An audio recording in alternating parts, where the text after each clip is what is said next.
was crazy.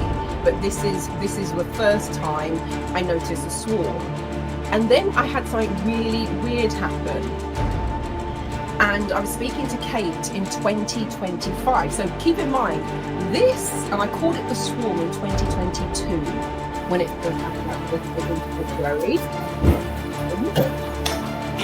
3 years later, I was wonderful Kate, it was just it on you.